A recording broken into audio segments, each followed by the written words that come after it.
I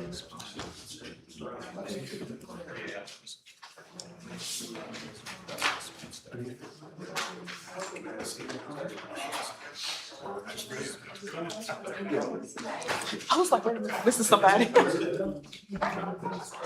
it those? Yeah. See, I got you.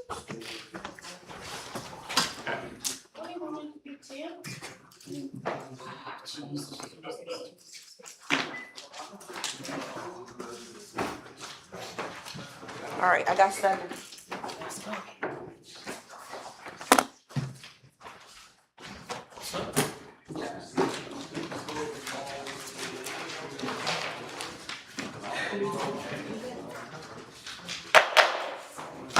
It's called to order. Good evening. Now we'll call the August 11th, 2026 meeting of the Board of Supervisors to order. This meeting be conducted pursuant to the bylaws of Cumberland County, Virginia. Board of Supervisors to ensure a fair, orderly, and safe meeting.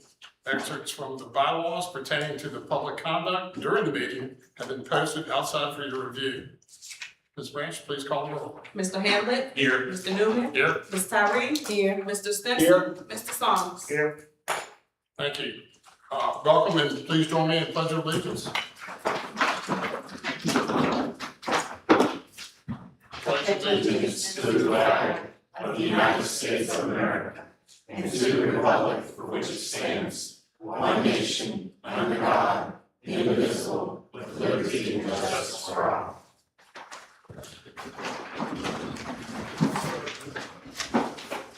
And if we please join me in the invocation.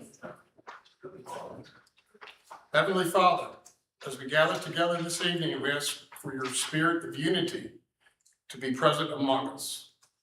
Help us to put aside any personal agendas or differences and work together in harmony towards our common goal. Remind us of the words in Psalm 133. Behold, how good and pleasant it is when brothers dwell in unity. Let this be our desire as we engage in discussions and make decisions that impact others. We trust that with your guidance and grace, we can achieve a sense of unity and work together effectively. May our words be filled with love and respect for one another, and may our actions reflect the unity we strive for. In your holy name, amen. Amen. And next we have Summer Mendina. This is her first board meeting. Please welcome her to Cumberland County as she provides the Cumberland administrative comments.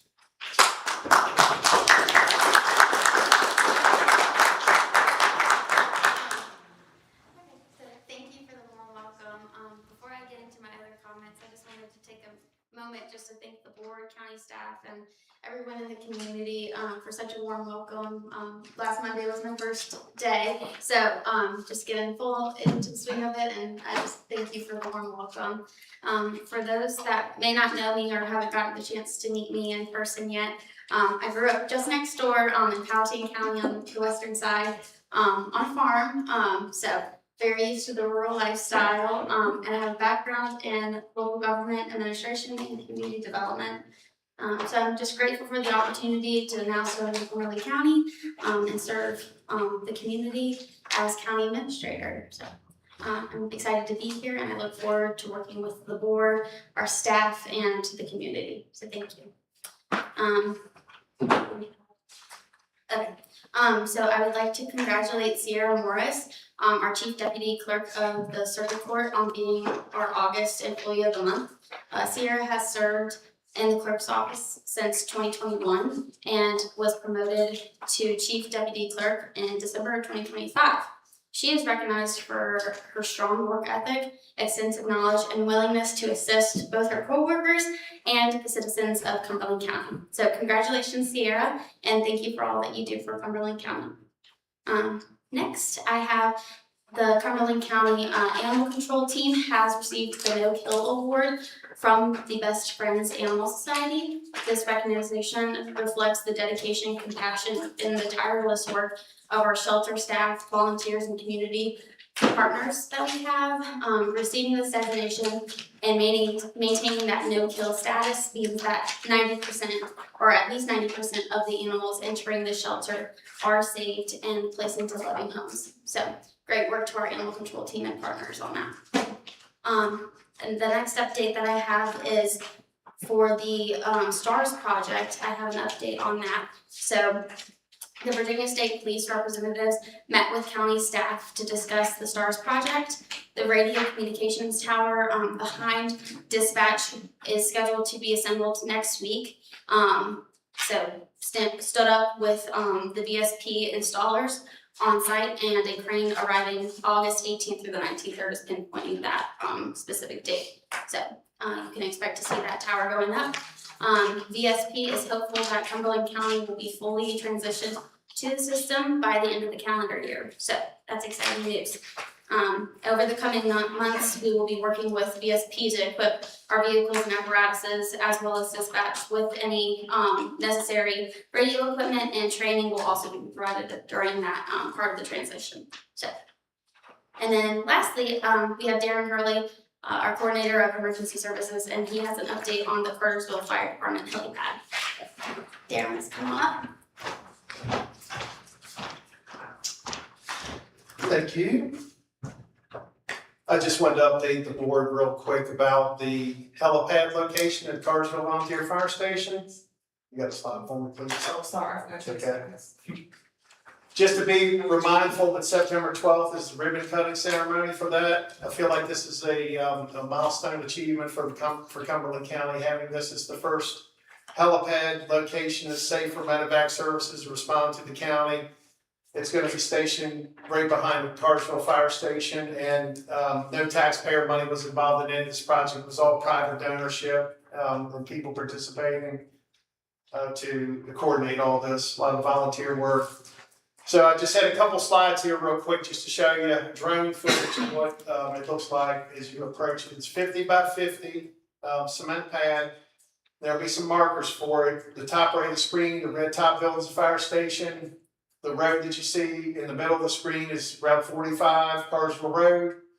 And then you see the cement pad there. So here's a zoomed in picture overhead. This as of last week. And there will also be some approaches to it for our ambulances to pull up to, offload the patient into the helicopter. Then the helicopter leaves the scene. It'll be GPS marked so that the helicopter knows where we're going ahead of time. And again, that's going to be a ribbon cutting ceremony. Is going to be on September 12th at 11 a.m. We would ask that as many of you could attend that. It'll be brief. There'll be some light refreshments afterwards. And if we're lucky, we can get the state police helicopter to land there as a demo. I've already asked them to come, provided that they're not going to be committed to another call. They have a 70-mile radius response based out of Chesterfield County. They're planning on being there. That's pretty impressive to see that up close. That's all I had. Thank you. Thank you, Mr. Turtle.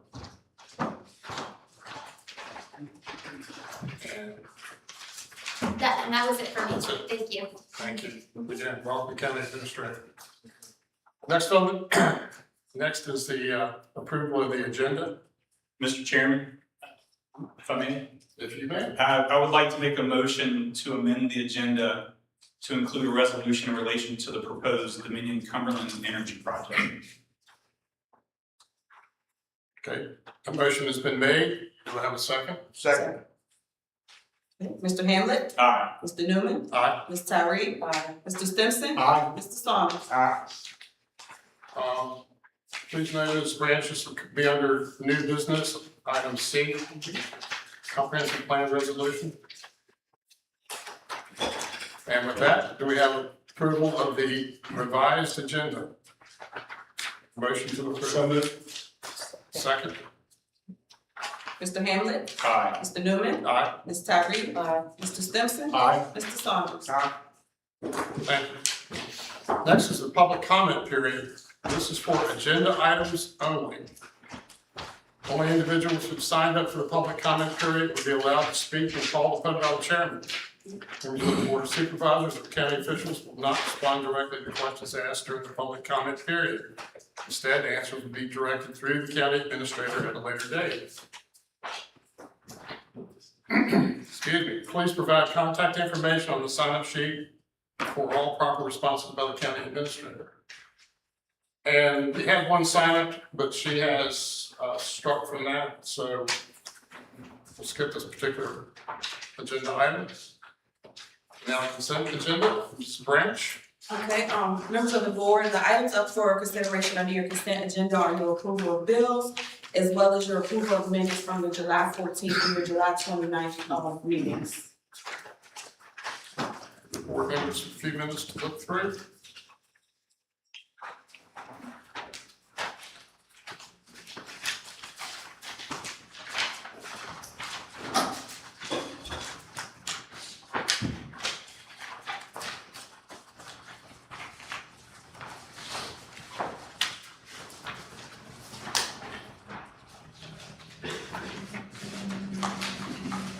Do we have a motion to approve the consent agenda as presented? Second. Mr. Hamlet, Aye. Mr. Newman, Aye. Ms. Tyree, I abstain because I was not at the July 21. Mr. Stimpson, Aye. Mr. Saunders. Thank you. Next is state and local department agencies, community service provider reports, starting with Dr. Shores, Cumberland County Public Schools.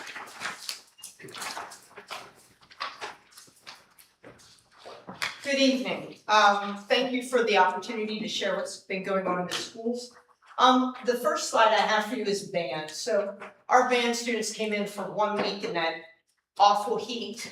And from 9 a.m. to 5 p.m. they worked every day getting prepared for the upcoming school year. So band camp was a tremendous success this year. We are also excited to kick off fall sports. We have a new coaching staff this year at the high school, and the pictures you see there are of the camp that they held for the Cumberland Youth League Association football players. So that was a great time, but we have football, volleyball, cross country, golf, and cheerleading are all started right now. And we're really excited about the upcoming season. There's a renewed energy among our students.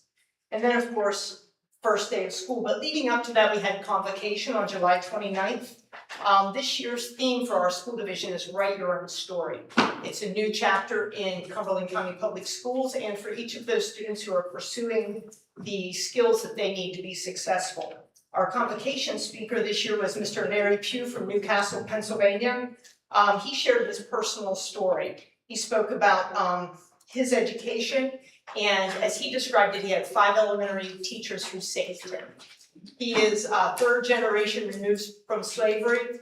He moved to Pennsylvania as part of the Great Migration and would travel back to Georgia every summer to visit his grandfather, who was a sharecropper. So it was a conversation about how education saved him from the plight that a lot of students faced at that time, and how they motivated him. And that's what I wanted the teachers to hear, was how what we do impacts our students every day.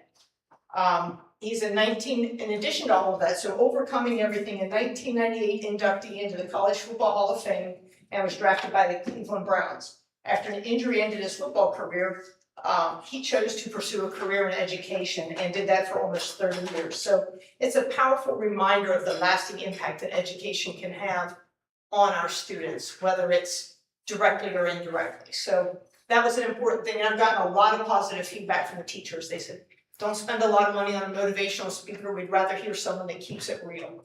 And so that's what we're gonna take forward from that. We had open house that Monday.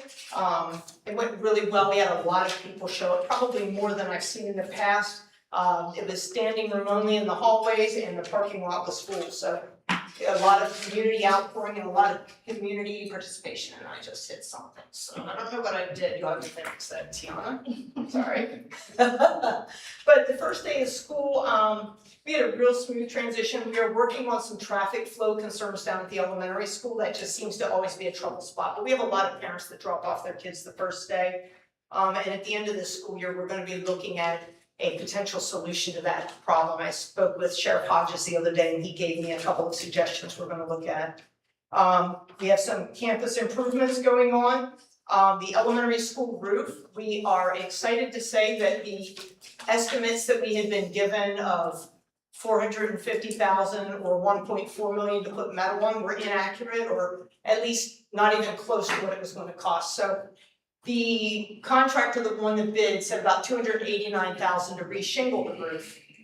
To do metal was $625,000. We reached out to Ms. Cruz, and of course, the county budgeted $500,000 for that. The school, we are going to work and rearrange our budget to put metal on that roof. It's an investment in longevity, and it will prolong the life of that building so that we are not so close to having to replace the building as we would potentially be otherwise. So, we're excited to have that start. Unfortunately, it will be taking place during instruction, so we're going to phase it in a section of the front at a time. So we'll start at the far end towards the practice football field, and as we complete one section, move to the next.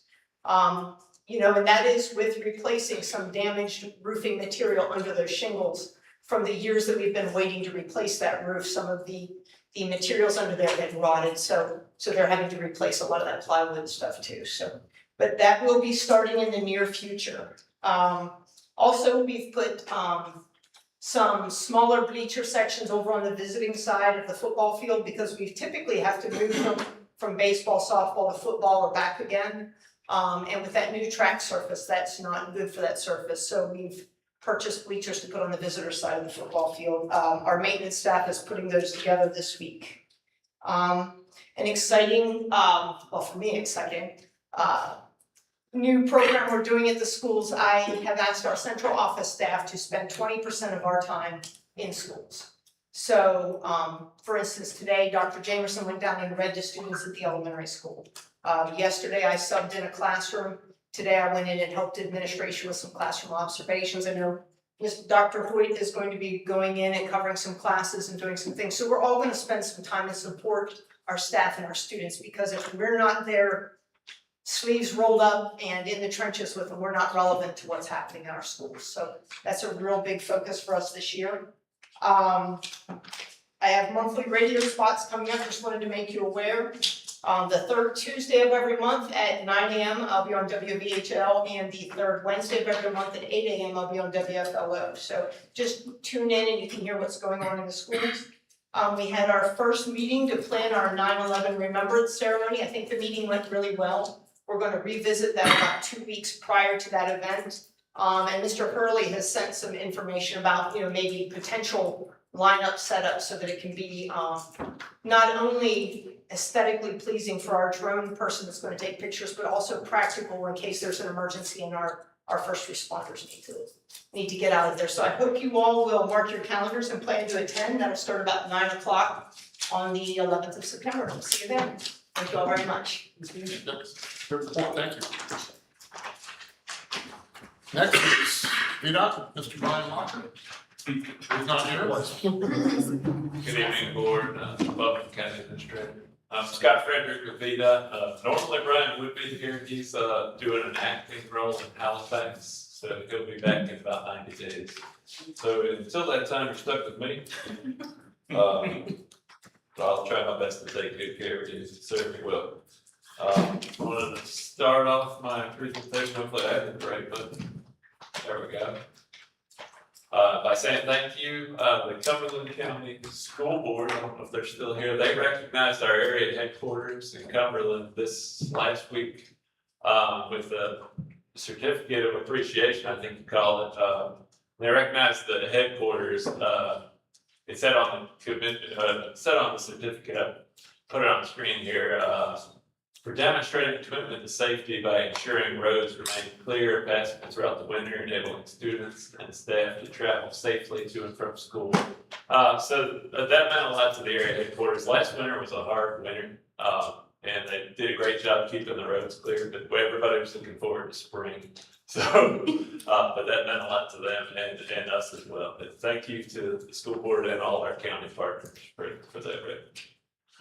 As far as general maintenance goes, we've been focused on asphalt patching throughout the county, which to me, patching, I consider that filling your average pothole, but we did a lot of work with a paver specifically on Route 600, 620 and 641, which is River Road, Stony Point, Mill Lane, and Sims Road, put down approximately 2,000 tons of asphalt on those three roads.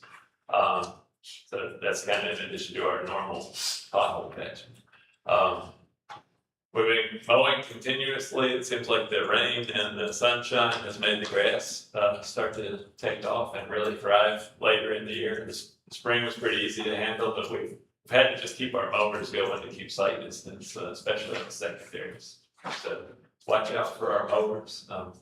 But then also fallen trees. A lot of these storms have had a lot of straight line winds with them this year. Just yesterday we had a pretty heavy storm come through about 5 o'clock, and the headquarters worked into the night. I have on here that they handled 3, and it turns out that was 3 work orders, but our call center actually got like kind of overwhelmed with calls, so there was a lot more than 3 trees that they took care of. So I don't want to shortchange them by saying that they just did 3. Yes. As far as planned work goes, our paving schedules, our surface treatment schedules wrapped up, but we still have the plant mix resurfacing to do. There's 3 sections on Route 45. One of them down near the town of Farmville heads north. And then we got 2 more sections on 45 between Route 60 and the roundabout where we can catch some of those bad areas with the sheet schedule work there. And then also some plant mix resurfacing on Route 600 Plank Road. So then just as far as miscellaneous items goes, there's been some speed studies requested in the county. One of them was Route 45 from 4/10 of a mile south of Morgan Road to about a quarter mile north of Perkins Road. It was requested by a citizen. The study is complete, and traffic engineering did not end up making any recommended changes to the speed limits there. There's a second study that's been requested on 45 as well, from Davenport Road to Route 60. That one's still under review, and I'll have that back. So when that comes back, I'll let you know. But I'll wrap up just by seeing if the board has any questions or comments. I just have a comment, and it's an unfortunate comment. Your last study that you listed, there was an accident with a death there within the last couple of weeks. Yeah, that one was very tragic. I just know it's a timing issue when it gets into your database, so very unfortunate. Yes, sir. Yeah. Thank you for Thank you making for sure I the pointed it out. board members. Thank you. Thank you. Just want to say you did a fine job filming for Brian. Oh, thank you. Appreciate it. I'll just leave this here. I don't know. So that's fine, thanks. And next is Virginia Department of Forestry. Good evening. My name's Tom Scotty. I'm with the Virginia Department of Forestry. And I'm the forest manager here at Cumberland State Forest, and that's the reason for my visit this evening. I'll try to keep my comments fairly brief. The Cumberland State Forest is about 16,000 acres. It's all of it except about 200 acres is located in Cumberland County. And I'm sure you're aware, being that it's state land, we're not subject to real estate taxes. But the state code does provide that 25% of the timber sales, the money that we receive from timber sales, return back to the county that the timber is grown in. There is an exception with Buckingham, Appomattox, and Cumberland counties. There's an agreement that 12.5% of that, 25% would come back to the Department of Forestry to be used for recreation purposes on those forests. So the purpose of my visit tonight is to give you the county check in a total of $24,463.27 for that 12.5% for fiscal year 2025, 2026. So with that, and if you have any questions, I'll be glad to answer the best of my ability. Do you have an update on Swinging Bridge when that might restart? So yes, that's on Warner Road, and we are in the process of going through the approvals. As far as we can tell, we have all the permits. As you can imagine, it's a fairly cumbersome process to get all the permits and the engineering plans. And so we hope to have contractors working on that sometime this fall. So Okay, good. we're closer than what we were, but still undetermined exactly when the finish line is going to be that. Okay, good. Thank you. We are working on it, and it's been in talks with contractors. Board members? Thank you very much. Thank Thank you you. very much. And right behind that, Bear Creek Lake State Park. And its remodeled campsites. That's on my list. Good evening. So in front of you, I just gave you a park fact sheet, give you some rough numbers of what we do at the park. Glad to answer the questions you have with those, but as the board member mentioned, the last few years have been, the theme of the park has been construction and renovation. For the last 5 years, I'd estimate that BCR has invested about $4 million into the park in infrastructure improvements. Starting with, Chestnut bathhouse renovation, it was a pretty old bathhouse. They've totally redone that. It's a pretty nice facility now. And as you mentioned, last year our campground was closed. We had all the utilities in the campground replaced and upgraded. We had an old water system, an old electrical system serving the campground. Now we can have larger RVs utilize 50 amp service, which prior to that we only had the 30 amps available for the bigger newer RVs. And also a new dump station, which we're pretty happy because our old dump station was in a very bad spot right beside the contact station. And the smell of Sunday was very pungent when we were checking it. So we're glad to have that. It's a very nice facility and should serve citizens and the guests coming to very well. And recently we've repaved our campground roads. Another great project. Those roads needed repaving a long time ago. And we were able to get that done. So.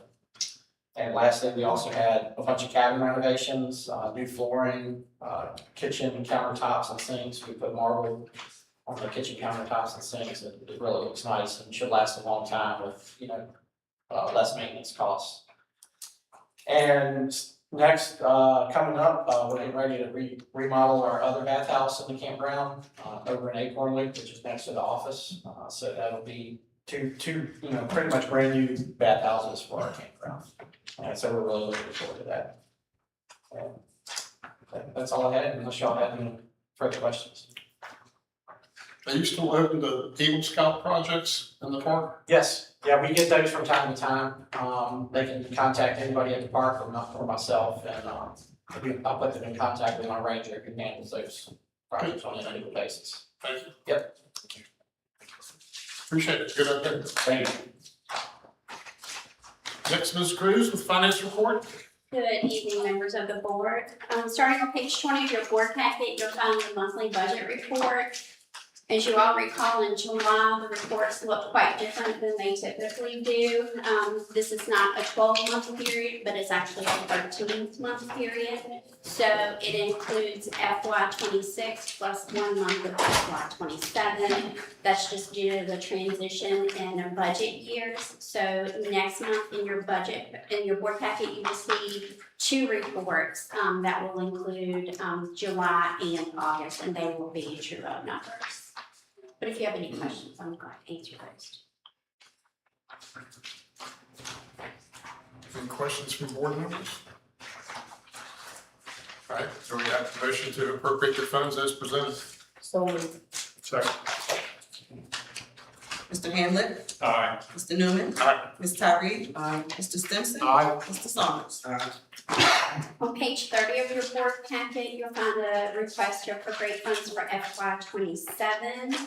Virginia Code, section 15.2-2506 does require a local governing body to appropriate funds prior to any expenditures being paid. At the April 21st Board of Supervisors meeting, the fiscal year 27 budget was adopted in the amount of $44,506,651. At the June 9th Board of Supervisors meeting, the board approved the 2027 appropriations totaling $42,851,651. The Governor's School Fund budget for FY27 approved by the board totals $1,655,000. It is the balance of the county's FY27 appropriations. So pursuant to Virginia Code Section 15.2-2506, I am requesting the Board of Supervisors appropriate funds totaling $1,655,000 for the budget commencing July 1st, 2026. And this is only for the governor's school budget. That does not require a transfer from the general fund. Okay, good, thank you. Sure. Board members, any questions? We have a motion to appoint, to appropriate funds for fiscal year 2026 budget as presented. So moved. Second. Mr. Hamlet? Aye. Mr. Newman? Aye. Ms. Tyree? Aye. Mr. Stimpson? Aye. Mr. Saunders? And the last one I have for you this evening starts on page 32 of your board packet. As the county staff prepares for finalizing the FY 26 financial statements and closing out the year, the finance department is requesting the board to approve the following budget transfers and supplements for fiscal year ending June 30th, 2026. The budget transfers total $103,224, and the budget supplements total $589,815. As you can see, we do have several departments that came in under budget, such as social services. So we were able to use those funds and allocate those to other departments. We do have some departments, such as CSA, that we do have revenue that will be coming in that will reimburse the general fund for those funds. It's just the timing of the revenue actually coming in. So you'll see those during the accrual process and then in the financial statements that Robinson Farmer and Cox presents to you in December. But if you have any questions, I'm glad to take those as well. Board members, questions? Okay, do we have a motion to approve 26 budget as presented? So moved. Second. Mr. Hamlet? Aye. Mr. Newman? Aye. Ms. Tyree? Aye. Mr. Stimpson? Aye. Mr. Saunders? Thank you. Thank you, Ms. Cruz. Next is planning and zoning report. Stephanie. Good evening, Mr. Chairman, members of the board, Stephanie Johnson, Planning Director and Zoning Administrator. This evening, I have for you the department report for the month of July, which can be found on pages 36 through 41 of your board packet. I also provided a copy of the PowerPoint from the Planning Commission meeting last night. It's just kind of a summary of the report that's in your packet. So for the planning department for July, there were 4 subdivisions approved with 52 pending, 6 plats that were approved with 47 pending, a total of 27 zoning permits that were approved, 6 residential land disturbance permits, 0 commercial E&S, and 0 conditional use permits or rezonings that were approved. However, we do have a public hearing for you tonight for a conditional use permit, so that will change next month. On the back side of that, I do also provide the planning commission, so I will provide that also for you guys, a copy of the building inspections department monthly report. They permitted 16 new homes, 7 commercial permits, 94 other permits, and issued 6 certificates of occupancy. There were total fees collected of over $19,000 with a total estimated value of the new construction of over $4 million. Also wanted to let the board know that at the July meeting, at the end of the meeting, there was one resident who spoke to the commission and suggested that the 2-acre minimum lot size in the agricultural zoning district plays a large role in the overdevelopment of the county. And one of the commissioners made a motion to make a recommendation to the board that you consider increasing that minimum lot size in the A2 zoning district from 2 acres to 5 acres. I did miss the deadline to include that memo in your packet this evening, so I did want to bring that up to you and let you know that that will be forthcoming. I do plan to have a memo in your packet next month. However, I did want to also suggest the potential for a joint workshop between the board and the planning commission. That way we can all gather around and discuss this. I know that this topic has been brought up a few different times by a handful of people. So I feel like a workshop would be beneficial for everybody to get around the table, discuss the concerns and the potential for ways to potentially mitigate that. As staff, my concern with that would be the issue of family subdivisions and the ability of residents to be able to provide their family members with land at their homestead. We do have a rezoning request that will be coming to the planning commission soon for a property owner in Cartersville who has just over 9 acres. And his property is zoned R3, where the minimum lot size is 5 acres. And so currently, he cannot give his grandchild a 2-acre tract of land, so he is requesting a rezoning from the R3 zoning district to A2 to allow him to give his family member 2 acres of land to stay close to home. So that is the concern that staff has with this potential. I do feel like there may be a way to work through this together with both groups and to find common ground, but I feel like that would be best suited with a workshop. So the planning commission does have a workshop scheduled for November 9th of this year. So I'm hoping that maybe we can work together and potentially have a joint workshop that day to discuss this potential code amendment as well as any other items that may come up. And that is all I have for you for the monthly updates. Two quick questions. Yes. Subdivision 2456. Mhm. It's called Davenport Properties. It's called which one? Davenport.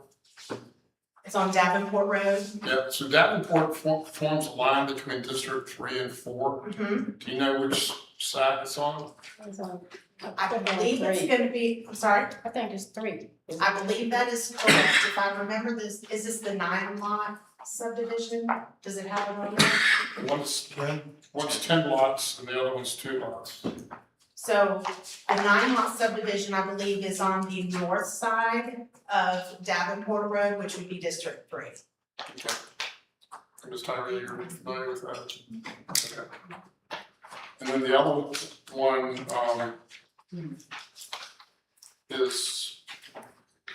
it's subdivision 2546, it's Broadwater, Construction. and, wait a minute, I might have that wrong. It was. Hang on just a second. It is Broadwater, it's 2528. Mm-hmm. Which district is that? And it just says, new private roads, listed. Does it have a total number of lots? It's 25 lots. Okay, so I believe that is District 2. I'd have to look at the survey, and look at the map to confirm that. That is, and I can't remember exactly, if I looked at the map, I could tell you, but it's where Deep Run comes off of 45 and before it intersects with that next road. Does that make sense? Do you know what I'm talking about? Talking about Cartersville area, Yes, Deep Run. that's district. So when Deep Run comes off of Route 45, is that District 1? Is it on the north side? It is, it's on the east side of Deep Run Road. I can, sorry.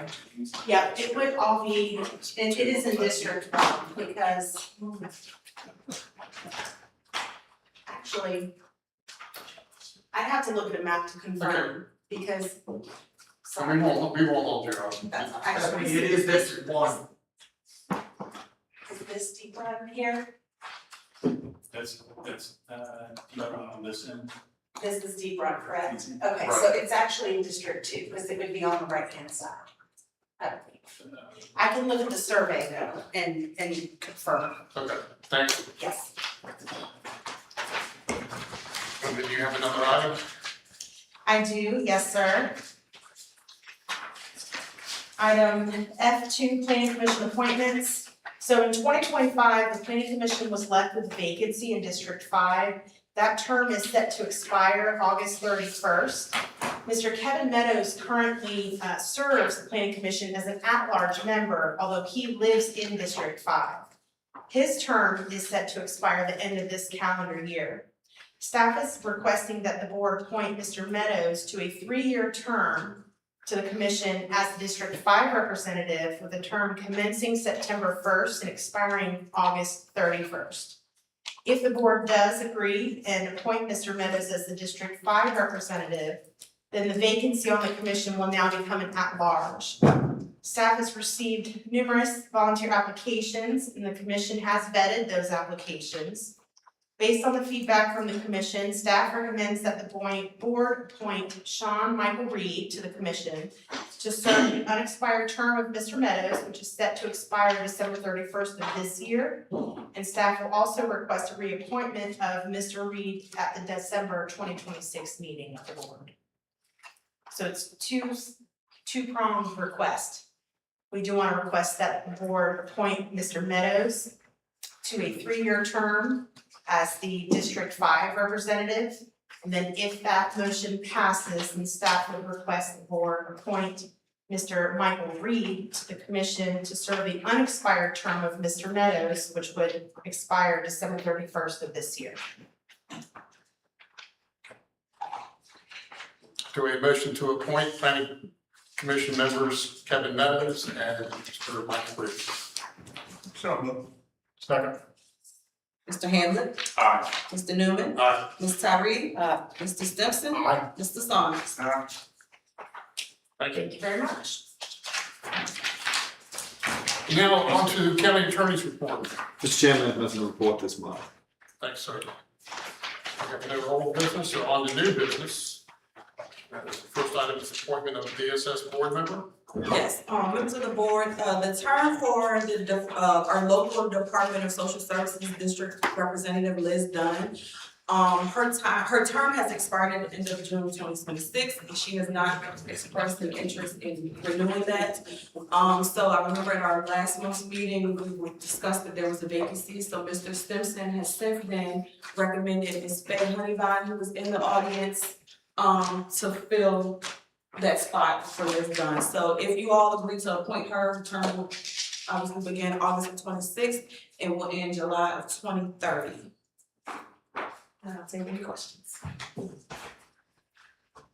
Any questions, board members? Any comments? Okay. Do we have a motion to appoint Ms. Faye Honeybine? So moved. Second. Mr. Hamlet. Aye. Mr. Newman. Aye. Ms. Tyree. Mr. Stimpson. Aye. Mr. Saunders. Next item is the RFP for emergency services staff, and Ms. Cruz. Yes. So on March 20th, the Board of Supervisors approved a short-term contract with Emergency Services Solutions for staffing of our rescue squads. This contract did allow staff time to issue a request for proposals for long-term services. On June 9th, the RFP was released. The solicitation required offerors to provide 2 staffing scenarios. The first one was for one 24-hour crew that would be staffed at Station 1, along with one 12-hour crew that would rotate between Stations 3 and 4. This scenario is our current staffing model, as you all know. Alternatively, the offer was to include staffing costs for 2 24-hour crews, with one crew remaining at Station 1 and the other 24-hour crew would rotate between Stations 3 and 4. The proposals were due on July the 23rd, and there were 2 responsive proposals received. The first was from Emergency Services Solution. It's for scenario 1, which was the 24-hour plus the 12-hour crew. It was $1,182,600 annually. For the 2 24-hour crews, the cost was $1,576,800. The second proposal for the 12-hour and the 24-hour was $1,419,120. For the 2 24-hour crews, it was $1,892,160. Emergency Services Solution also provided an optional service pricing for their staff to assist Mr. Hurley with managing the drug boxes. As previously discussed, the unfunded mandate for requiring local governments to absorb the cost and responsibility of the drug boxes has had a significant impact on staff time and budgets. ESS has priced this service at $1,000 per month, $12,000 annually. ESS has previously contracted with the county for emergency services staffing and has been our contractor since March of this year. Staff has been pleased with their level of service. Therefore, Mr. Hurley and I recommend the board to approve the contract with Emergency Services Solution for an annual amount of $1,194,600. This would include the staffing of ALS providers for one 24-hour crew and one 12-hour crew, as well as the add-on cost for the drug box management services. Staff is working to provide the board with the data support to 24-hour crews and the ability to offset some of that expense with cost recovery measures. We will report back to the board in the next few months with that information. I'll be glad to answer any questions that you have. You do have a copy of that contract. There is one change under the term of the contract, and that's found on page 5 under term of contract. And we have agreed along with ESS that agreement will renew automatically without an additional written agreement needed, and that will be at a max of 5 years. That will not change.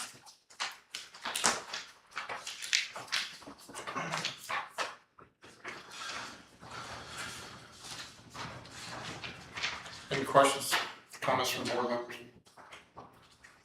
That was it for you could ask Mr. Curley as well.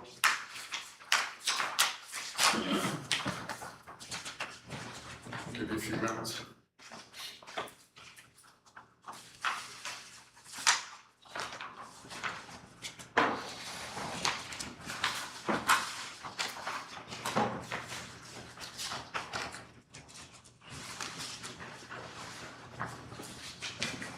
The only question I have is there's a dollar amount difference. I guess scenario 1 was 1,182,600, and the recommendation is for that amount 1,194,000. That will include the $12,000 annually for the drug box management that we are requesting the board to approve. Okay. And initially, we will try to cover that under the emergency services budget without asking for additional appropriations. Thank you so much. Sure. Board members, do we have a motion to approve the emergency services So contract? So moved. Second. Mr. Hamlet, Aye. Mr. Newman, Aye. Ms. Tyree, Aye. Mr. Stimpson, Aye. Mr. Saunders. Thank you. Now, before we get to the public hearing on Firefly Point event, we have added new business item C, which is the comprehensive plan resolution. And Mr. Hamlet? Okay, sure. Mr. Chair, pursuant to Virginia Code 15.2-2232B, I move that we adopt the resolution before us tonight purely as a procedural move. There is within the state code, and if I may, I'll read the code just so folks know what we're talking to. 15.2-2232 states whenever a local planning commission recommends a comprehensive plan or part thereof for the locality, and such plan has been approved and adopted by the governing body, it shall control the general or approximate location, character, and extent of each feature shown on the plan.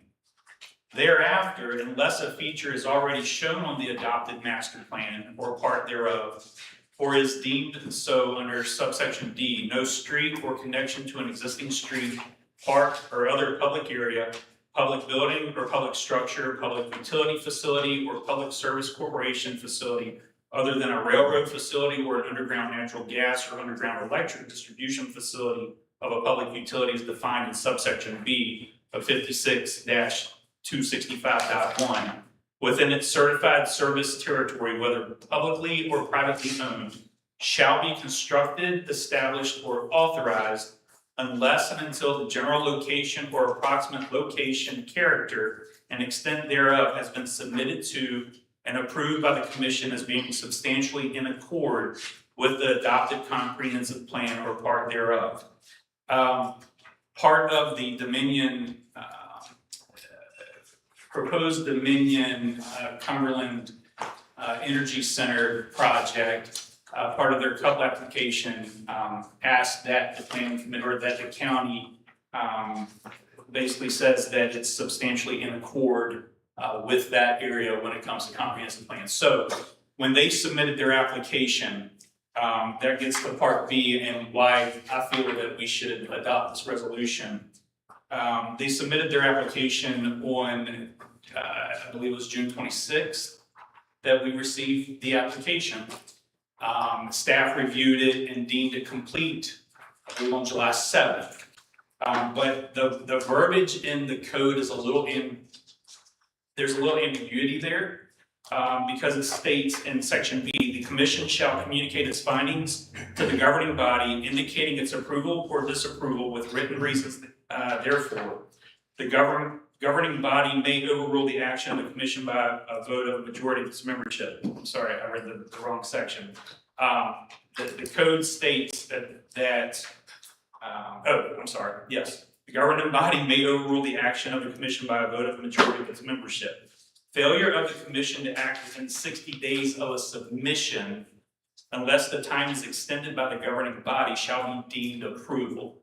So what's a little ambiguous is, when does the clock start? Does it start the moment that they submit the application, or does it start when the county has deemed it a complete application? And the code is not specific in that regard. So I feel to be safe to allow the commission, since they set their public hearing for August 31st, if you go by 60 days from the date of the application being submitted, that expires August 25th. So the public hearing would take place after the 60 days if you were to interpret it that way. And I just feel that to make sure there's no discrepancies there, and to safeguard the county, to make sure that our planning commission is actually voting on substance and not a de facto approval because they didn't act in time, there's a legal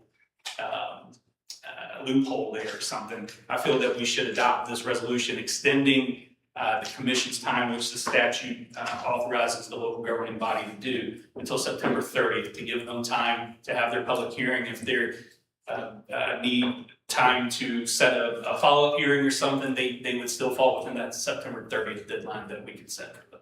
Okay. District 1 Supervisor, I'm going to ask that you read the resolution, and afterwards we'll open it up for comments from board members. Okay.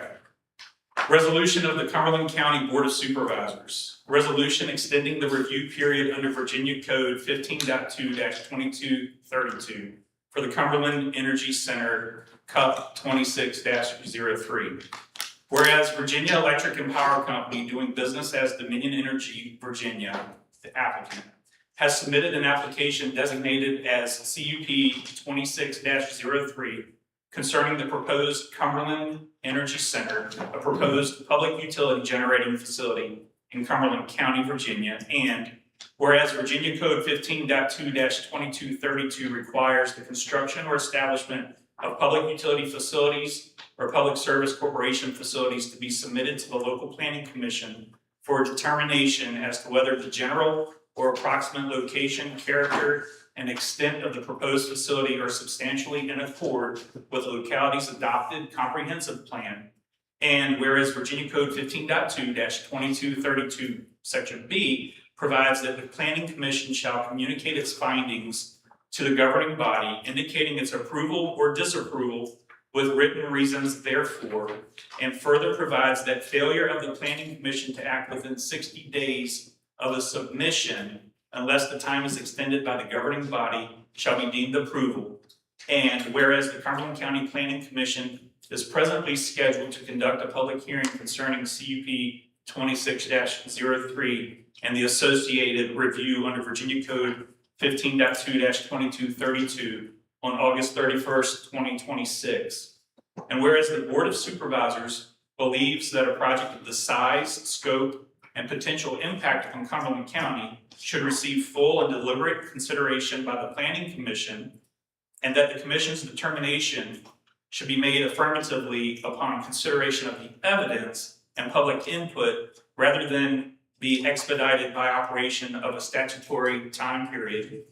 And whereas the board desires to ensure that the planning commission has sufficient time to conduct its public hearing, consider information submitted by the applicant, county staff, consultants, governmental agencies, and members of the public, deliberate upon the matter and make an affirmative determination pursuant to Virginia Code 15.2-2232.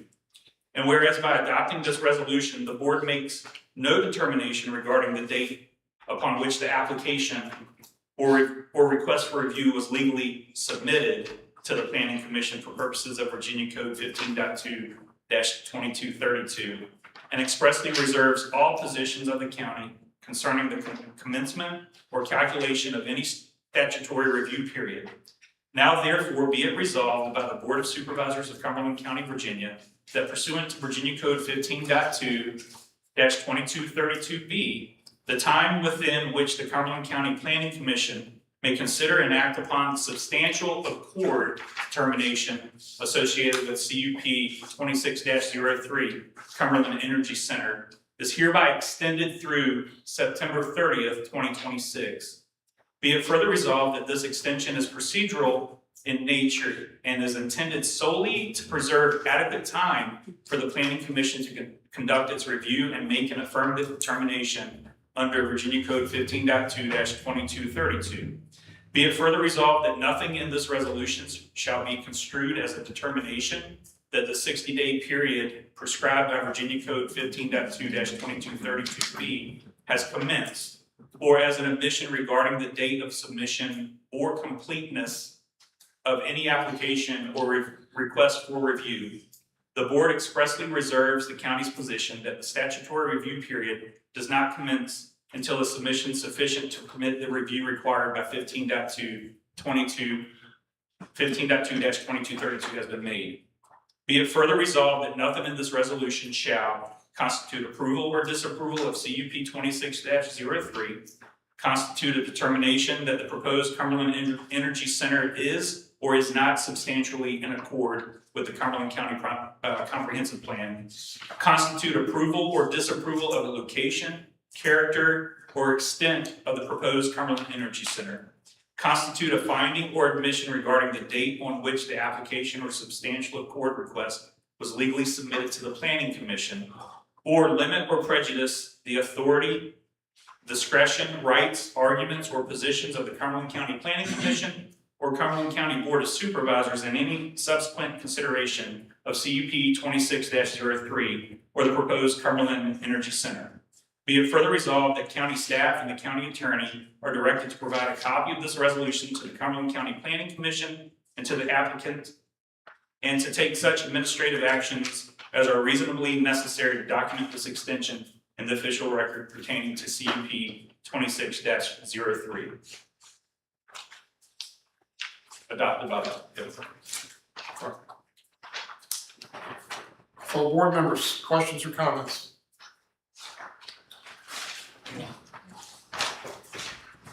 Further comments, sir? No, just, again, clarify, it was in the resolution itself. Do you want to make a motion? Well, that was my motion, Mr. Chair, that we adopt the resolution. Yes, sir. Second. Mr. Hamlet? Aye. Mr. Newman? Aye. Ms. Tyree? Mr. Stimpson? Aye. Mr. Saunders? Aye. Thank you. Next on the agenda is public hearings. Mr. Johnson, this is for Shop 2602, Firefly Point Event Facility. Please provide an overview. Thank you.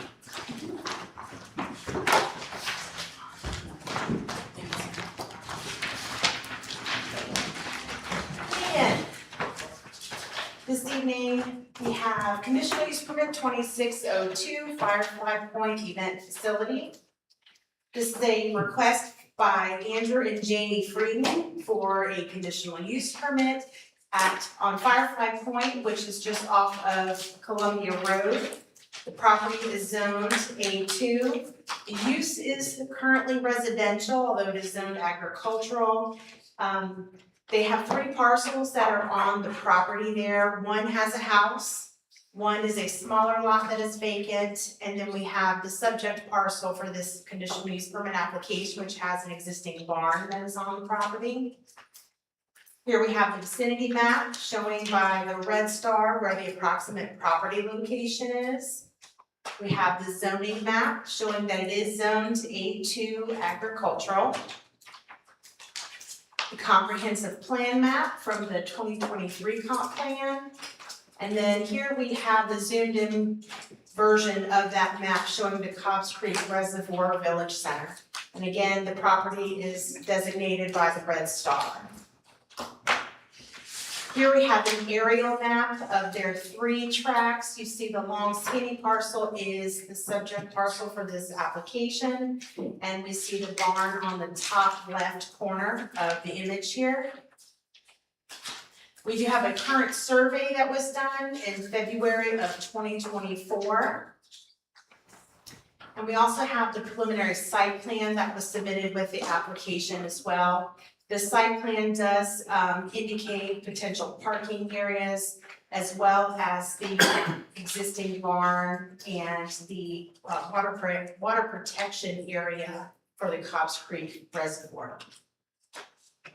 The owners purchased the property between Columbia Road and the reservoir from Henrico County in 2023.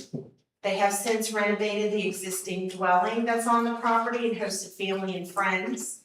In 2024, the Freedom subdivided the tract into 3 separate parcels. And the barn now sits on its own tract of land with 14 acres and is surrounded on 3 sides by the reservoir. We have the current survey again here, and it shows the existing house is on the 6.5 acre tract, which is on the the bottom left-hand portion of the map. And then the 14 acre lot, which is on the top section of the map here, and you can see the existing barn up there on the top red star. The rural charm of the property, along with the gorgeous views of the reservoir, do provide for a beautiful backdrop for an event facility in this area. And the Freedons want to be able to share this site with others by way of having smaller events there. Here's a photo that was provided by the Freedons. This shows the barn in the background there. So this is taken down almost at the entrance of Firefly Point in Columbia Road. And this photo, I believe, was taken from the existing house looking over across the reservoir at where the barn is located. Is that correct? Okay. And here we have a beautiful sunset photo showing the farm property as well. And then these 2 photos show the renovations that were done to the existing barn where they will propose to have this event facility here. I think I already showed that photo, so. For planning implications and consistency with the comprehensive plan, objective 5.1 of the comp plan is to maintain the rural character of the county through preservation of the scenic, agricultural, and natural resources for the optimal benefit of current and future residents. And approval of this CUP will preserve that rural character of that area of the county while simultaneously permitting a new small business. And that will welcome visitors to the county and provide a positive economic benefit to existing county businesses. For consistency with the zoning ordinance, section 74-702 provides for standards that shall be considered by the Planning Commission and the Board of Supervisors as part of reviewing any conditional use permit applications. And all standards in this code section have been addressed satisfactorily by the applicant. Public engagement. The notice of this public hearing was published in the Farmville Herald on July 29th and August 5th. Adjoining property owners were sent notice of this public hearing by first-class mail on July 20th. And the notice was also posted on the public hearings webpage of the county site and on the 3 bulletin boards in the county administration building on July 20th as well. Staff has received no comments for or against this application. The Planning Commission held its public hearing on June 15th and sends this application to the board with a unanimous recommendation of approval. It is the opinion of staff that the request promotes good zoning practice and that the location and intended use of the property are consistent with the zoning ordinance and comprehensive plan. Therefore, staff recommends approval of this conditional use permit with a few conditions. Most of these conditions are similar to every other event facility that we have or that we have permitted so far, so I'll kind of just give a general overview. Number one, compliance with the plan is required. Every conditional use permit is required to submit a preliminary site plan. If this conditional use permit is approved, then a final site plan will be required to be submitted, reviewed, and approved by the office. And that will determine what exactly is to be located on the property. Now, with this location, or with the property location being so close to the reservoir, we do have a watershed protection ordinance. And part of this property is located in that area, so there can be no development in that area of the property. The barn itself is located in that area, so there can be no outside remodeling of that structure, but they were permitted to remodel, obviously, the inside. So the parking areas and any other structures or anything that goes on the property can only happen outside of that watershed protection area, which is indicated on the site plan and the survey itself. The vegetative buffer, there should be a natural vegetative buffer. What is there shall be maintained at all property lines, and they must comply with the Cos Creek Reservoir Watershed Protection Plan ordinance. Septic well and electrical connections, they shall comply with all federal, state, and local regulations regarding the use of water, sewer, and electricity. They will also provide notice or the applicable permit from the health department indicating compliance with their codes for the use. Refuse disposal, a container of adequate size shall be provided for refuse disposal and emptied when full, but in no event shall it be emptied less than 48 hours after each event, and all refuse shall be screened from public view. Hours of operation shall be limited to 8 a.m. to 11 p.m. daily. Noise shall be restricted between the hours of 11 p.m. and 7 a.m. Monday through Friday, and 11 p.m. and 8 a.m. on Saturday and Sunday.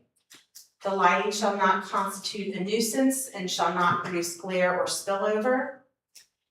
Ingress and egress to the property, they do currently have a private road, which is Firefly Point, that they use to access all three of their tracts of land from Columbia Road. But they will also be required to provide a written statement from VDOT indicating their compliance with, the applicant's compliance with VDOT's regulations. So even though there is an existing driveway there, if VDOT looks at what they're planning to have there based on the number of people they're planning to have, if VDOT says, we need you to upgrade this entrance, or maybe there's a concern with site distance and they need to clear some trees maybe at the road, then they would be required to do that.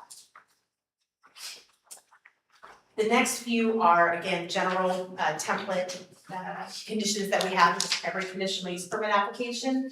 The next is for community safety. If county or state law enforcement is required to respond and restore order, and violations are confirmed or citations are issued more than twice in 30 days, the CUP shall be reviewed by the board and can be revoked at the board's discretion.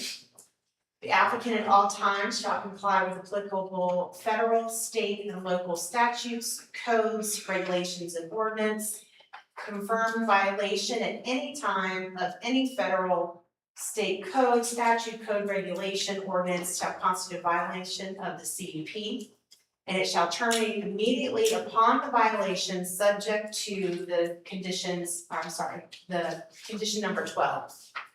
Which is non-compliance. It does give the opportunity to the applicant to remedy the violation, and if it is not remedied, then it goes to the board for consideration.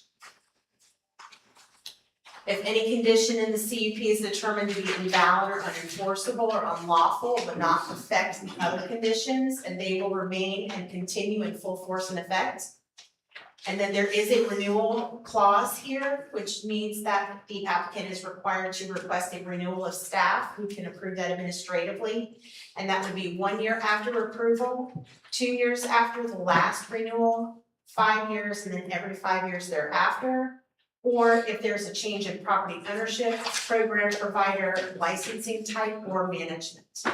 When it comes to renewals, the applicant can just submit an email, but they will be required to submit some form of documentation from the VDOT, the health department, and the sheriff's office. Sheriff's office can just state that there have been no calls for service to that location and in that time frame that they're requesting the renewal. Health department can provide some form of written documentation that if there was a well permit issued for the property, that it was installed adequately. And then of course VDOT would maybe give us a copy of the driveway entrance permit or any kind of permit or approval that they had issued for the property and showing that they were in compliance with that regulation. And that is all that I have for you this evening. The applicants are here, so if you have any questions that I'm unable to answer or questions for them directly, I'm sure they'd be happy to come up and speak. Sure. I'm asking if you stay at the podium for a Sure. minute. Thank you. Okay, at this time, we will open the public hearing. Simultaneously, with no citizens signed up to speak, we will now close the public hearing. But we'll open the floor for board discussions and questions. I've got a couple of questions. Please. First off, I've seen the property, it's absolutely gorgeous.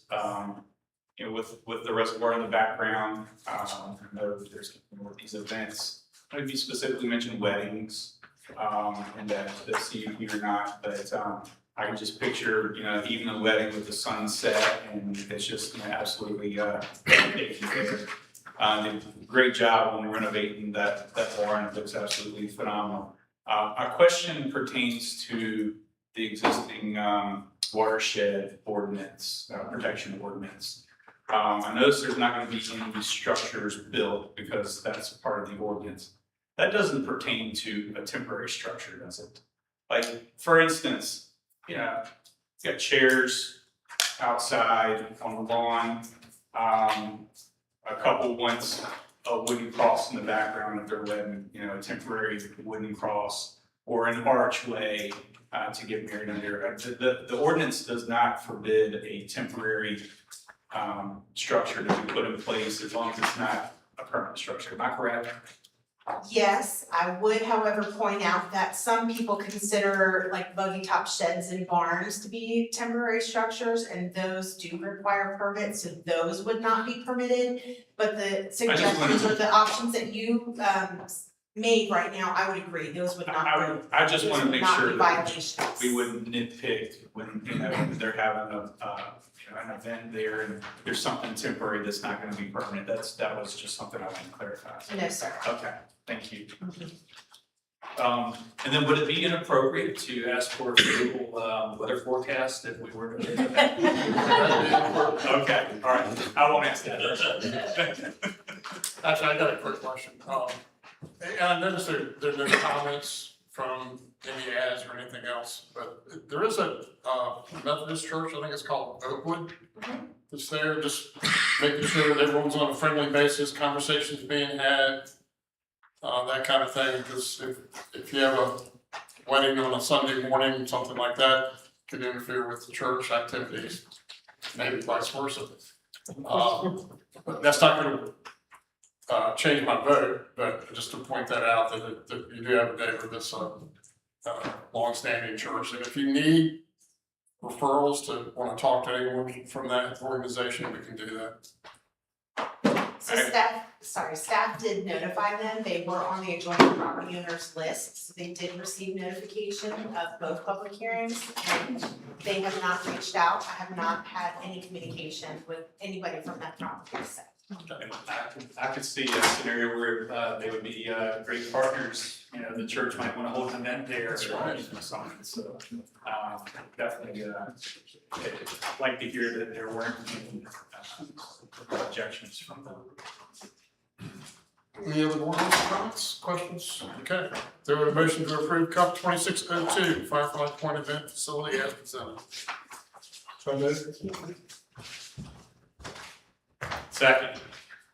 Mr. Hamlet? Aye. Mr. Newman? Aye. Ms. Tyree? Aye. Mr. Spencer? Aye. Mr. Song? Aye.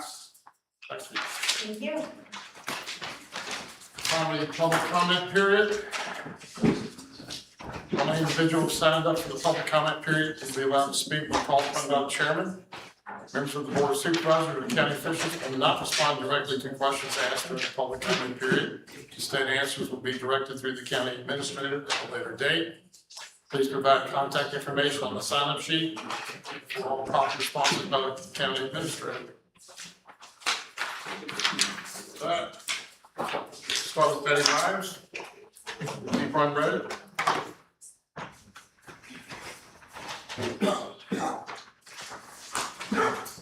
My name is Betty Myers, I live at 577 Deep Run Road. And I can keep a fairly close watch, I guess, on a couple of different websites. One happens to be Cumberland County's website and what the board is doing. And another one happens to be Green website and what they're doing. And to the best of my recollection, I looked about what was going to happen on July 29th and July 31st, and both of those days were shown on the calendar for the county as being site visits to energy, to power plants. There is no mention of having a special meeting of the board of supervisors. And I believe that is required by your bylaws. I could be totally wrong, but I don't think I am, because I do watch that pretty closely. So I feel that with this last minute adjustment to this agenda tonight is again another one of your acts of non-transparency, not giving us sufficient time to look at things and review. I went to the planning commission last night, and I understand that this CUP 2603 is still in negotiations. So how can the planning commission be looking at something that is not complete? And then the question comes up, how does this CUP distribute it to the planning commission? By just saying, here it is, it's been posted on the website? I don't think that's appropriate. Do you go up and pick up all your stuff for your meeting from the website, or is it mailed to you directly? Are you expected to go up on the website and pick up your agenda? I don't think you should expect that kind of thing from your planning commission people if that's what's happening. I mean, we were told last night that that CUP 26-03 is still in negotiations. How can that committee be looked at how can that committee be considering looking at something that's still in negotiations today, less than 2 weeks from now, and say they have a complete document and they have had time to review it? I just don't understand some things you all do. Thank you. Next, Mr. William Flippins. White Road, Columbia. Mr. Chairman, board members, my name is Wayne Flippin. I am a member of the planning commission and brought up the change from 2 acres to 5 acres, and I think Ms. Johnson's already pretty much covered what I had to say, but I would encourage y'all to work through this. I think with the workshop, we can work something out. We have two things that through the family division to work with local people that want to divide their own property, and also with the new accessory dwelling units that the states are required as of July 2027. So, and the other point that when talking to people about the solar farms or the power plant, if they're in favor of it, they say, sure beats 100 houses. And if they're opposed to it, they say, well, I guess it's better than 100 houses. So either way, I think people want to kind of slow down the growth and preserve the rural character. of our county. All right, thank you. Next is April Morris. Carlos Red.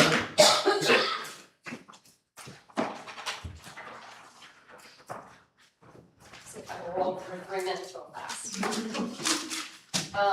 Did you send her video? No. Okay, there is a video for you. Your $20 was well spent. Brian Hamlin was done for you, and a video was done. She will have to send it to you. right now. But yes, thank you for that. And we would like to personally thank Brian Hamlet for graciously spending all day in cold water, on and off all day getting dunked for us, as well as Travis Pleasance and Darren Burley. We were able to have a very productive, fun day, and the kids loved it, and we are already planning to do it again next year and make it even bigger and better. We also just had our truck pool Saturday. Went off without a hitch. No issues that I know of. I was up top when everybody came in, so I didn't actually really get to see anything. But they actually had little Power Wheels, little kids and Power Wheels and stuff too. So a lot of fun. So look forward to it again next year. The next thing we have is September 26th. We're having before that, we have the ribbon cutting, which Darren already talked about, which I hope all of you can attend. Then we have the Fall Festival, September 26th, from 11 to 3. That's gonna be a lot of the same activities that we had at the carnival, not the dunk tank, but all the games for the kids. And they'll still be able to play those games and get prizes. The Fall Festival itself is free to the public. We are doing a stew sale of $10 a quart. That's the fundraiser for that event. But the kids can come and play, get prizes and stuff, and that part is free. That's just our way of giving back to the community. Let them come and have fun, pick up some stew, and take home for dinner. And then, what am I forgetting? There's no Feeling help. of something, oh yeah, huh? So there's no help. They don't ever help me. They never help me. They send me up here. We do, hope to see as many of you at the ribbon cutting as possible. It is a huge deal for us. We've worked really, really hard on this, and we've done our best to get all of the times, supplies, everything that we could donated so that nobody had to come up with money. And we did have a dear family who donated for us, but I hope to see y'all there. And it is at 11, and we are gonna have refreshments and a cake afterwards. Thank you. Thank you. Next is Tom Schwartz, Emerson Highland. Tom Schwartz with the Maury Curia Nurse Practitioner's Office right down the road. Give you an update. We just got the inspection done today. Now all we have left is the final drywall's already up. We're mudding, tiling, trimming, then we'll be open. I was just told by the boss that when you see me next month, we're open. And if we're not open and you don't see me, that means I'm building a doghouse. Other than that, she's just finished her summer session for her doctoral program, getting ready to go into her another semester. She's working on her medical exam certification, and she's already seen a couple patients here in Cumberland. She's seen cash pay and homebound patients right now. So we're hoping, I'm definitely hoping it's open next time. I'm in some serious trouble, but other than that, my son got to make funny faces all day after dunking District 1. So it was a good time. Appreciate it. Thank you. Thank you, Thomas. Next is Michael. Is it Bennigan? He left. I've got his information, he left, he had to go. Center Point, Kitty Hoffman. Trust like brother. Good evening, I'm Katie Hoffman, District One. I'm really sorry that I couldn't come to town to dump Brian, the other week. I'll try to come to the ribbon cutting, I guess they're not dunking me that week, right? And I'm really excited to learn about Firefly Point. They're over there close to me, near Trice's Lake, so hopefully I'll get a chance to go over there and take a look at that. Sounds like there's some great things happening around here. I wanted to thank you for giving the extension on the COP. One of my concerns about the Dominion situation has been that it feels to some of us in the public like there hasn't really been a chance to kick the tires and look under the hood, because most of the information that's been coming has been from Dominion. And I want to invite you, Board of Supervisors members, to please view last night's Planning Commission meeting and listen to the Friends of Chesterfield presentation. They came last night to kind of, in the spirit of being a neighboring county, to share their experience with Dominion, which is different from what Dominion is offering. So I encourage you to just view that part of the meeting last night and take a listen to what they said. I think it's important information for us to have as these kinds of decisions move forward. And I appreciate being able to stand up and talk to you and offer my thoughts. So thank you very much. Travis Pleasant.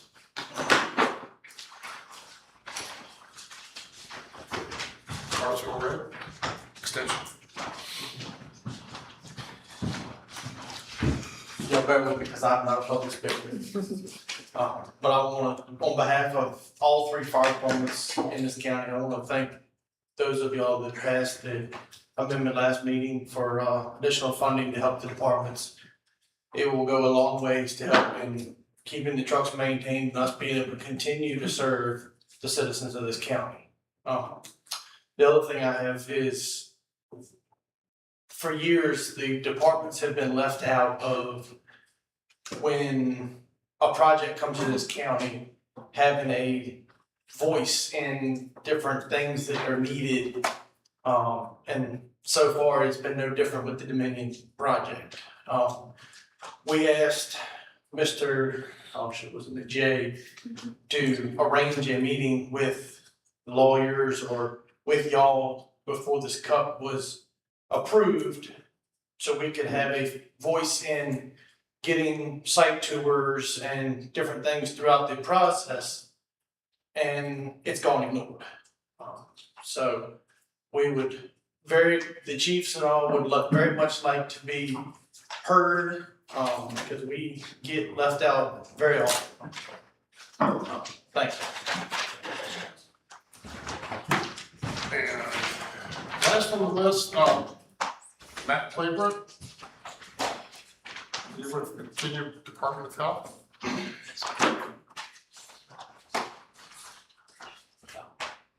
Hey, I just wanted to give a quick update on the health department. We had some good news that came in last week. The building that we were looking at to lease has fallen through. So we're now back to square one. So we're actively looking for a building again. Just wanted to give you all an update. I think we've got a meeting with Ms. Medina soon, so hopefully we can discuss some options. But just wanted to let y'all know we are working on it. We're trying to find a place. VEH, or Department of Health, doesn't actually negotiate directly with the leases. We have to go through the Department of General Services, which can be difficult sometimes, because a lot of times landlords will want to reach out directly to us, and we have to get them to go through DGS. And, I'm not sure whether something got lost in translation in there, but that's really all I had. Just wanted to give an update and look forward to working. You have with you Miss Sandra Steele. I do. She I asked her she comes to the mic because she shared a citizen issue. And I think the public needs to be aware of how you all not being in the county is affecting our citizens. Excuse me, I hope I was not over. Good evening. I'm sorry, Ms. Stevens, what, No. Go ahead. Good evening, my name is Sandra Steele, and I am the Officer Specialist for Cumberland Health Department.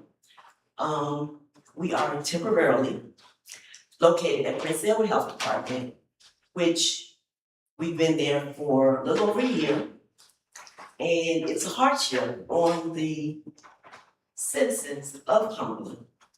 They're having to drive a distance to do health department business. I try to keep them from driving, do whatever they can do over the internet, payments over the phone. Some of the citizens do not desire to do that, so they have to make a trip to Farmville. Once they get to Farmville, they have to pay to park.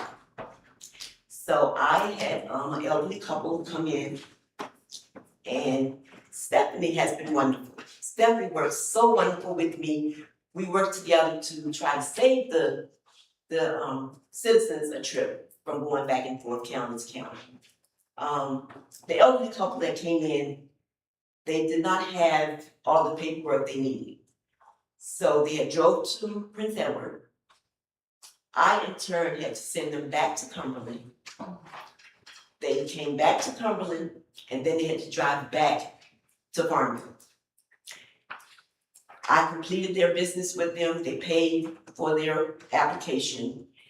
And as they were about to leave, the elder gentleman said, here's this. And I said, well, what is this? And he says, this is my parking ticket. And I just felt so bad for him. I said, I'm sorry, I can't validate it. So he not only had to drive to Farmville, he had to pay for it. So we're hoping that the board can get us back in the county as quickly and promptly as possible. Thank you. And next is chairman and board member comments. Let's go first. I'll start. Just want to start, sound like a broken record, I know, but I just want to thank each and every one of you for showing up tonight, for taking part in this process, your meeting, doing business on your behalf, and being here shows you care. And I love those that attend, I love those that make their voice heard, and I love seeing each and every one of you here. I do want to address the dunk tank situation. Yeah, it was funny because that Saturday was the coldest day this summer. I think the good Lord might have been testing my perseverance, but my fingers did end up getting shriveled during that event. But, you know, just reflecting on it, it was a day out of my schedule, a little inconvenience, but to pay honor and respect to what our volunteers do day in and day out. And it was just, you know, basically the least I could have done was to help them raise some funds. You know, I won't boast and say I raised the most funds in the tank, but I think that we have a little side note one that did happen. And you didn't mention April. I think the event in total, I want to say, brought in about $1,500 after expenses were paid. Is the number I heard for Carter's Volunteer Fire Department. So it was a very successful day, and I was glad to be a part of it. Likewise with this past Saturday, being at the Truck and Tractor Pull, the third annual one. I'm glad to take my family and show our support for our volunteers. But thank everyone for being here. Please drive safe going home. God bless you, and hope to see you next time. So. Yeah. Thanks everyone for coming. Appreciate your being an attentive, well-organized crowd. And We so appreciate that as board members. That being said, it's, we have a lot going on in the county right now. And over the next few months, we're gonna be very, very busy with special projects that we have. And we're gonna do everything possible to make sure that any proposed energy center, anything else in this county is vetted as not only as well as we can, but also with outside consultants, outside attorneys. No offense, Mr. Beasley. But we will look at everything possible. Three of the board members were able to go down and look at a very similar facility in Brunswick County, roughly about a week ago. That was a good trip. I've never seen one myself. And it was amazing technology, just absolutely amazing. So that being said, good night, Godspeed, and safe drive home. Make a motion to adjourn. Anybody else? No, I just want to again thank everybody for coming out. I know that again, like reiterate what John said, there's a lot going on. Be patient. We're just, gonna do the best for our community and people we represent. Ditto. We have a motion to adjourn? So moved. Thank Mr. Hamlin? Mr. Newman? Ms. Tyree? Mr. Simpson? Mr. Song? I jumped. I